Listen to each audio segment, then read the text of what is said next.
And Seth Talbot, the father-son owners of Relief Factor, tell me they believe our bodies were designed to heal. That's right, designed to heal, and I agree with them. The doctors who formulated Relief Factor for them selected the 4 best ingredients, yes, 100% drug-free ingredients, that each help your body deal with inflammation. Each of the 4 ingredients deals with inflammation from a different metabolic pathway. That's right there, approaching from 4 different angles may very well be why so many people find such wonderful relief. If you have back pain, shoulder, neck, hip, knee, or foot pain from exercise or just getting older, you should order the 3-week Quick Start, discounted to only $19.95 to see if it'll work for you. I think it could. Give your body what it needs to heal itself. Go to ReliefFactor.com or call 800-500-8384. It's open enrollment season, and MediShare is a Christian healthcare sharing ministry that saves most families about $500 a month. Google MediShare and see if it is a fit for you. 8:36, Team Hochberg Traffic Center time, and Jim. Checking Chicago roads, we have some pothole repair work going on I-57. Earlier we had congestion inbound, now the delays are outbound. The CalSag channel to before Dixie Highway, 2 right lanes are blocked with this pothole repair work. It's a 25-minute trip. From the split to I-80 inbound, 16 minutes. On the Rhine, there's just a little congestion approaching downtown, 15 minutes from 95th. Kennedy clocking in at 25 minutes, O'Hare to downtown. The Eisenhower, 37 minutes from 390. Stevenson, 29 minutes, 355 to Lakeshore Drive. Northbound Lakeshore Drive has congestion from the Stevenson to Roosevelt. Tomorrow, the Klein Avenue Bridge opens in northwest Indiana. That's traffic. I'm Jim Talamonte on AM 560, The Answer. Well, that's been a while. Chicago's Morning Answer continues next. Your official Chicagoland weather forecast. AM 560 Weather Center will see partly to mostly sunny skies, a high of 43. Currently 32 at O'Hare, 32 Midway, 26 in Aurora. Your next news update is at 9. Chicago's Morning Answer with Dan and Amy continues next on AM 560, The Answer. From the Matrix Home Solutions studios, this is Chicago's Morning Answer on AM 560, The Answer. Listen to AM 560, The Answer, online at 560theanswer.com, on the AM 560 mobile app, on your Alexa-powered smart speaker, on TuneIn, iHeart, and radio.com. Only the biggest stories, only the biggest guests, and only the biggest opinions. This is AM 560, The Answer. Sing it, Sean. Come on. Now that's a song. Ready? Finally. Took her home to my bed. Something. Do you know the rest of the words? Hello. Oh, that's so rude. You guys are so mean. Amy doing yoga on the desk again. Good morning, Amy Jacobson here in our Matrix Home Solutions studio. Sean from Elmwood Park, Sean Thompson, joining us live from his empire in Naples, Florida. But thanks for coming in again. Welcome to the Morning Answer. Yes, thank you. Hello. It's new looks. Hello, hello. Amy Jacobson. Yes, I'm here. You can't hear me? No, now I can. Oh, now you can. That's good, good. All right, so who was listening was Lori Lightfoot yesterday. She came forward. This is day 3 of her apology tour, but now she's taking out others. She has decided, with the help of Superintendent Brown, what to do with those 12 police officers who were part of the botched raid 2 years ago. Further, under the direction of Superintendent Brown, all the officers involved in the raid in Ms. Young's home have been taken off the street and placed on desk duty.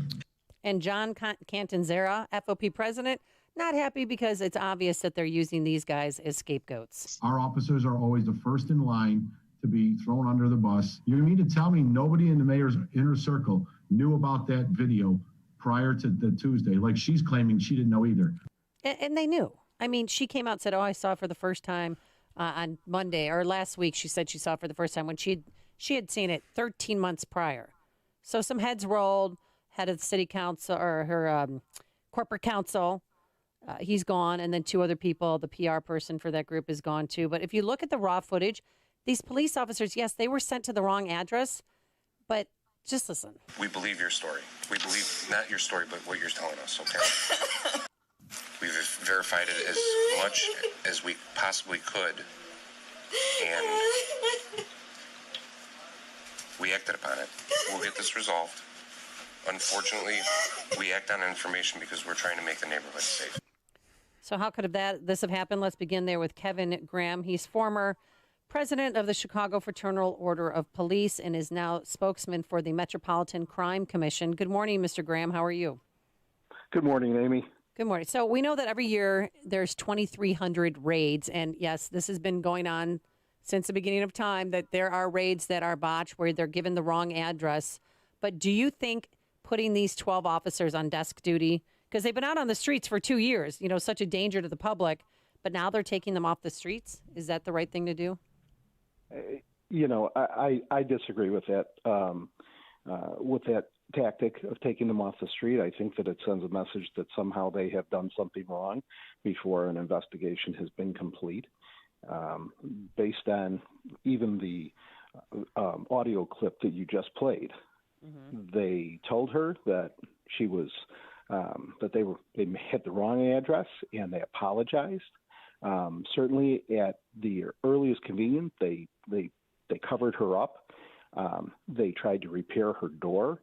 They gave her the information to the city to try and get the door replaced at the city's cost. If you're looking for somebody who's perfect to be the police, that guy, he died 2,000 years ago. The rest of us all make mistakes, and the sooner people realize that, certainly the sooner we can try and sit down and figure out what the best way is to ensure that we have the right information when we proceed. We now know that she saw the video a year ago. She admitted as such less than 10 days ago. But came out and lied to us anyway.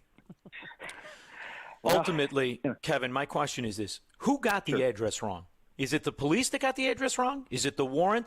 Who is the one person, ultimately, one person got the address wrong? Who is it?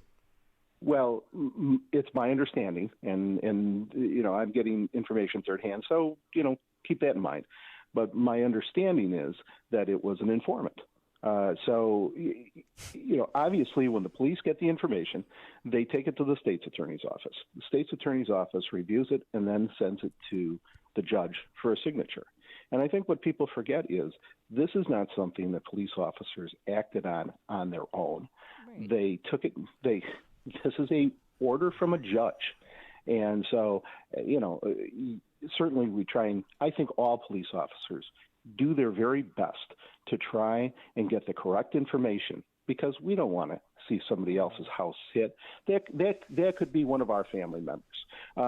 My sympathy goes out to anybody who goes, whose house we inadvertently go into. And so, I think that there has to be a little bit more understanding here.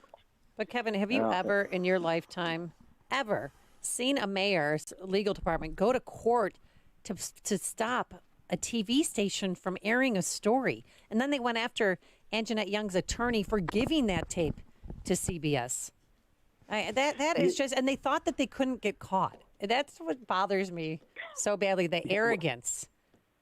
I don't know the whole background on that, but certainly there needs to be questions asked. I think that the police officers, I think they have worked very diligently as they said in the video, at trying to keep the community safe. Right. I think warrants, search warrants are a useful tool to try and keep the community safe, both in Chicago and in the metropolitan area. And I think that we should not take them away, but I think that there's a time in which people can sit down, all parties, and think about how the best way we can improve this is. And there's nothing wrong with that. Well, what would be interesting, too? The idea that an informant gave the wrong address. So my brain, you got to forgive me, I grew up in a neighborhood that was full of scoundrels and skullduggery. My brain works as how this is going to end. This is a big check, right? I mean, we're just negotiating numbers now. And we don't even know the total millions that the city of Chicago really writes for everything from police and fire to city workers. Who knows what? They're paying everybody to shut up and go away who they harm in one fashion or another. The reality is, if we have warrants that are based on informant information, there's a big opportunity there for informants to enrich their chubby aunts by just giving wrong addresses. Certainly that's one of the reasons why before any statements should be made, before any discipline is handing out, you do a full and complete investigation on everything to find out if there are relationships between informants and houses that we hit. And that does take time. And so I encourage people to wait until an investigation has been complete before making any decisions about how you're going to proceed going forward. And that's been a problem, people targeting celebrities. Saying my son's been kidnapped. They're at this set and such address, and Chris Pratt lives there. It's been going on. It's pretty crazy. But I wanted to switch gears here and ask you about John Catanzara, FOP president. He posted, wearing a police uniform, holding a Trump sign in front of his Chicago police squad car. He now stands the possibility, a chance of losing his job. He could still remain president of the FOP. Is this a little bit of an overreach, especially because they're doing police contract negotiations right now? The timing's weird. Certainly he has been in front of the police board, and he certainly has the right to defend himself. Whether or not the timing of it is odd or not, obviously it's been going on for a while. I never like to see any police officer lose their job, and I think he should have his chance to defend himself in front of a police board, just as any other police officer should. And so I don't know, the timing is odd because we had been hearing rumors about this investigation for a long time. So why it's going on now, I couldn't tell you. When you have laws that you're being ordered not to enforce, and you're uncertain as to what those laws are, be they looting and stealing or whatever the case may be, do you not have, in essence, politicians legalizing crime they like and making you, in essence, nothing more than apparatchiks of corrupt politicians if we ultimately don't have laws that we can agree on should be enforced?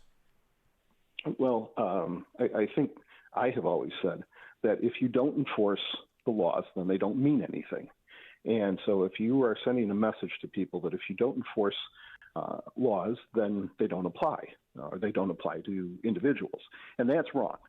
We have to have, it's up to the judges to decide what punishment is meted out. It is not up to politicians. It is certainly important to bring people into the courts and let them have a fair hearing, let them have their day in court. All right. I have a nephew that's a Chicago sergeant. I'm really worried. He started in a gang unit, then he was in the less desirable neighborhoods. Which alderman do I exactly have to drop off a sack of Joey to get him one of those cushy jobs at O'Hare? Don't answer the question if you don't want to. I think his hard work will certainly pay off in the long run. And you're selling me that. Okay, all right. I think the men and women of the Chicago Police Department work extremely hard trying to protect the citizens of Chicago, and I think that his hard work will pay off. Hey, Kevin, Graham, before we let you go, what is the latest on the Bobby Rush popcorn gate? Remember when those police officers, after 3 days straight of rioting, they went in there and they weren't, enjoying themselves by any means. It looked like they were taking a break from war, really. And one guy had a half a pot of coffee, and they ate a 72-cent bag of popcorn. And Mayor Lightfoot went nuts over that. Absolutely lost her mind. Yeah, I have not heard a word on any of that. I really don't know where that investigation is. Okay. So I'm sorry. I wish I could. No, I'll look into that. I mean, last I heard, somebody said that Bobby Rush, somebody on Bobby Rush's crew called the police to tell them to go check out the office to make sure it's fine. Yeah, I got a quick follow-up. When you're getting yelled at by somebody in a size 38 short suit, man suit, even though it's a woman, and you're being yelled at in that fake angry voice, are you scared as she thinks you are, or do you laugh at her the way I do? I've been a policeman for 38 years, and I don't get rattled too often, no matter who's yelling at me. I don't worry about politicians. I care about the outcome of police officers and the safety of the people in the metropolitan area of Chicago. And, that's where we have to concentrate on. And as I said earlier, it isn't about yelling at politicians back and forth. It's about sitting down, trying to resolve problems to keep the people in the metropolitan area of Chicago safe. All right. Thank you. Kevin Graham, former FOP president and now spokesman for the Metropolitan Crime Commission. Thanks so much for joining us. We appreciate it. Thank you. Have a good holiday. And Sean, speaking of yelling, Mayor Lightfoot didn't like the question I asked her about, you lied this time? Did you lie again? Is there more lies coming down the road, woman? This is from Amy Jacobson. What day did you see the botched raid video? And are there other police body cam videos you are trying to keep from the public? Well, I have to say I'm offended by the premise of the question. It's offensive to me. There's no cover-up, certainly not by me, none that I would tolerate. So that question, Amy, is offensive. There is a cover-up. That's why you had the press conference yesterday to begin with. This is Chicago's Morning Answer. Santa's coming to town. Oh, my God. On AM 560. Santa here? I know him. The Answer. 2020 is finally winding down. Get a jump start on the new year by finally losing that COVID weight. NJ Diet's scientific approach will ensure that you lose that fat quickly and safely. NJ Diet uses your hair and saliva samples along with their bioenergetic scans to personalize natural solutions and supplements that balance your hormones, where the side effect is weight loss. With NJ Diet, you will shed a contractually guaranteed 20 to 50 plus pounds in only 40 days. Then NJ Diet utilizes DNA testing to determine your ideal diet, workout regimen, and specific needs for essential vitamins so you can keep the weight off. NJ Diet is all natural, no shots, no hormones, and no surgery. Full supervision is provided every step of the way, and you even get the doctor's personal email and phone number. NJ Diet is available in the Chicago area and worldwide with live online video consultations. So call them now, 855-5NJ-DIET. That's 855-5NJ-DIET. Or go to njdiet.com to lose the weight for good. That's njdiet.com. Since we've all been spending so much time at home, you probably figured out all the ways your house doesn't work for today's new lifestyle. Moving isn't an option, so why not consider remodeling? Maybe you need an open plan kitchen with a school